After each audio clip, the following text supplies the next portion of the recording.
puxa uma cadeira e senta aí. Que hoje a gente não vai beber, também não vai comer. A gente vai só bater papo. E é um papo sério.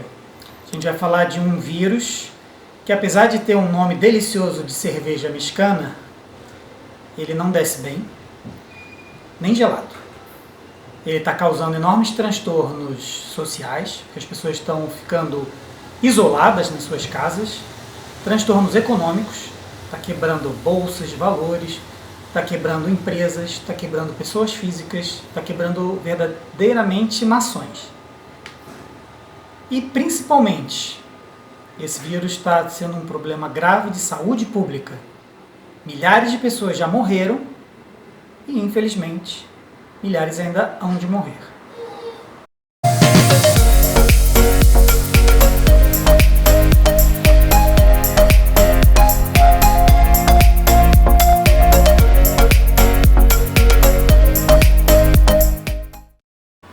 Então, a primeira coisa que a gente precisa falar sobre esse... Na verdade, não só sobre esse vírus de nome de cerveja, é sobre os vírus de uma maneira geral. Vírus são seres vivos ou não são seres vivos? Não existe ainda muito consenso dentro da comunidade científica. Tem o grupo que acha que é um ser vivo, porque ele consegue se reproduzir depois que ele invade uma célula, ele consegue transmitir para a geração futura, para a próxima geração de vírus, o seu material genético. Mas tem gente que acredita, que defende que eles não são seres vivos porque eles simplesmente têm metabolismo incompleto. Eles não conseguem fazer isso sozinhos, transmitir geneticamente seus caracteres sem ter invadido uma célula. Eles, inclusive, são seres acelulares. Vírus não tem células. Eu, particularmente, parto do princípio que eles não são seres vivos justamente porque o que se espera de um ser vivo é que ele tenha células, que ele seja uma criatura celular, nem que seja unicelular. Uma bactéria, um protozoário, eles são criaturas muito simples, mas eles têm células, nem que seja só uma. Então o vírus ele é acelular, uma característica dele, e outra característica é que ele é um parasita intracelular obrigatório. Ele não consegue ter um metabolismo, ele não consegue ter uma produção de geração filial se ele não invadir uma célula. Então o que ele faz? Ele invade uma célula, ele usa o maquinário dela para produzir os seus descendentes. Ele é mais ou menos como se ele sequestrasse a célula para transformar ela numa fábrica de vírus. Aí a célula começa a produzir vários vírus, lota de vírus lá dentro, rompe a membrana plasmática dela, libera esses vírus no organismo inteiro e esses milhares de vírus vão contaminando outras células, entrando nelas e fazendo um verdadeiro estrago. Eu aqui fiz esse desenho meio mequetrefe sobre o que seria um vírus. Aqui você está vendo umas estruturas, um envelope, e ele cheio de glicoproteínas, um capsídeo e um material genético. O envelope nem todo vírus tem. O capsídeo sim, ele é uma proteção do material genético feito por várias proteínas. E esse material genético ele pode ser RNA ou DNA. Então, vamos considerar o vírus como sendo uma cápsula de proteínas envolvendo o material genético, capsídeo mais material genético. Então há que se imaginar que esse material genético possa sofrer mutações e inclusive evoluir. Todo vírus ele pode mutar, mas existem diferentes tipos de vírus. Existem aqueles cujo material genético é o DNA e existe aqueles cujo material genético é o RNA. Na verdade, existe até um que tem os dois, seria o caso do citomegalovírus. Ele tem DNA e RNA. Mas, no geral, existem os vírus de DNA e os de RNA.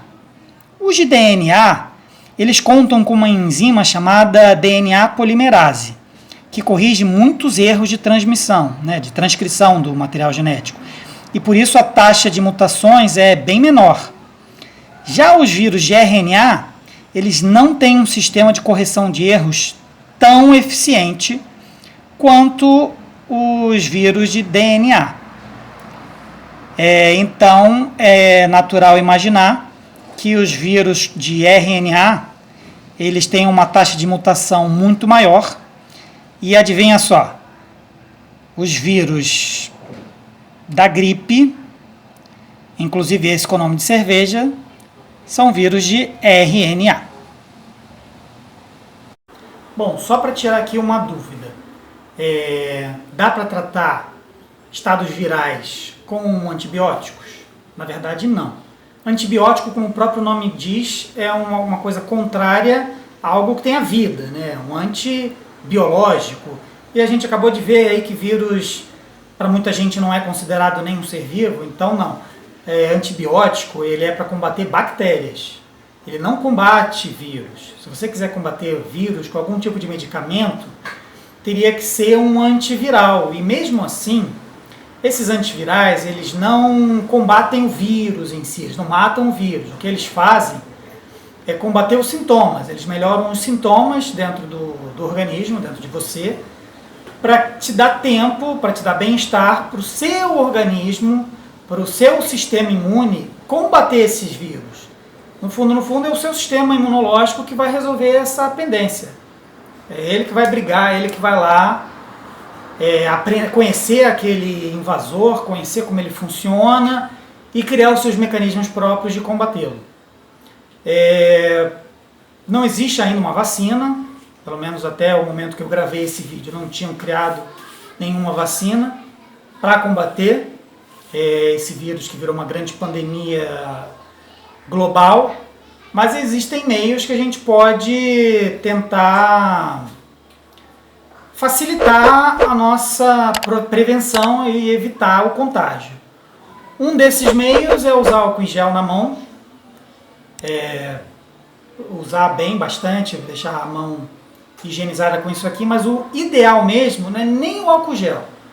O álcool gel é se você estiver na rua e não tiver condições de lavar as mãos, mas o ideal é lavar as mãos. E agora eu vou mostrar para vocês o jeito certo de se lavar as mãos. Bom, para começo de conversa, a gente lava a mão. O ideal é usar sabonete líquido e não sabonete em barra, principalmente se você estiver num ambiente público. Eu gosto de dizer que a melhor maneira de lavar a mão são os 3 Ds e 2 Ps. 3 Ds, dorso, dedos e dedão, e 3 Ps, palmas, 2 Ps, palmas e pulso. Então vamos lá, dedão, dorso com dedos, do outro lado também, dedão, dorso com dedos. Eu devia ter tirado o anel, esqueci. O ideal é limpar sem ter anéis. Termina de lavar o dorso, palma, pulso, dentro dos dedos também.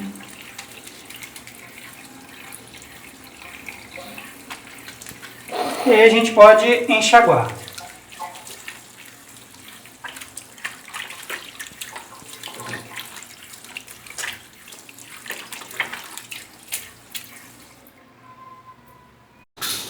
Galera, a gente agora já deu um panorama grande aí sobre o que é vírus, como tentar se prevenir, nem que seja só um pouquinho sobre a possibilidade de uma infecção, enfim, de contrair o danado do vírus.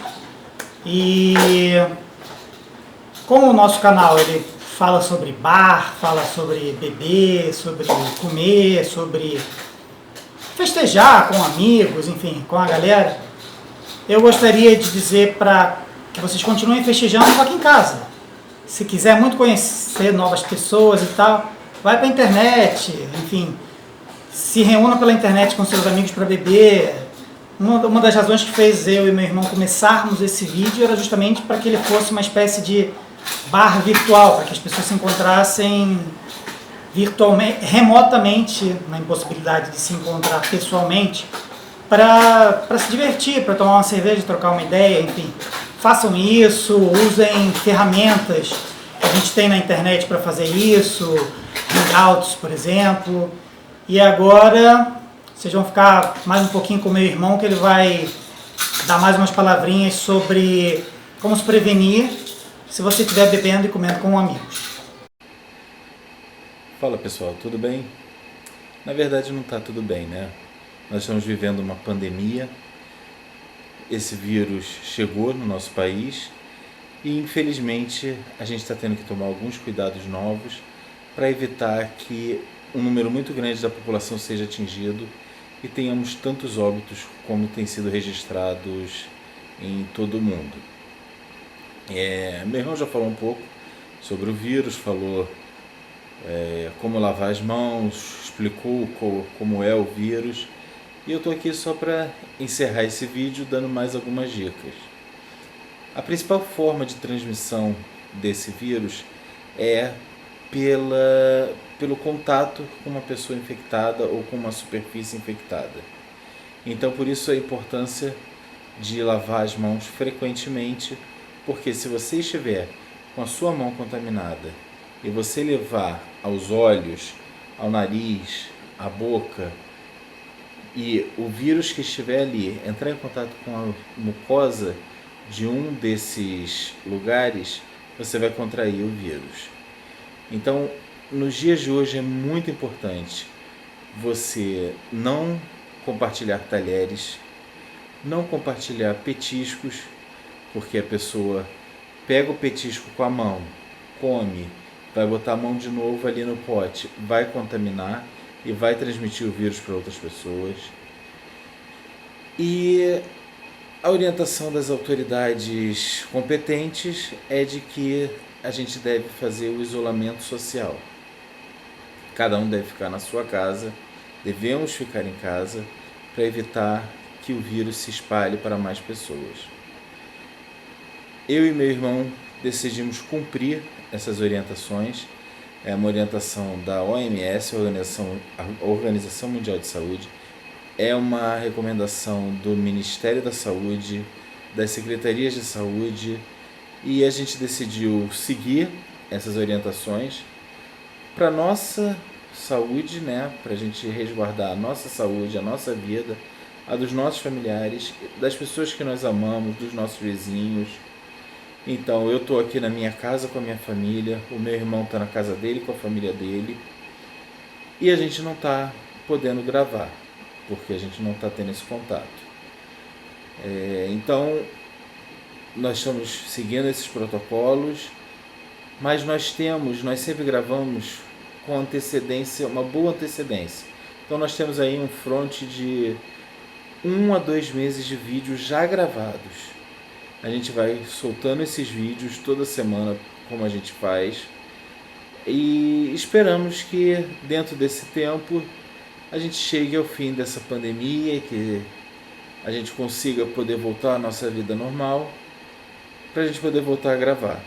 Se isso não acontecer, a gente vai fazer gravações diferentes, vídeos diferentes, cada um na sua casa, ou a gente vai juntar pedaços, eu gravo aqui, ele grava lá, ou a gente vai cada um apresentar um dia. Mas a gente só veio aqui para falar um pouco para vocês sobre o vírus e também para dar essa explicação. Então semana que vem tem um vídeo novo aqui no canal, já gravado. E é isso. Então espero que todos vocês fiquem com Deus. Boa sorte para todos nós, para todo mundo, para que a gente vença esse vírus de uma vez. Forte abraço e até a próxima.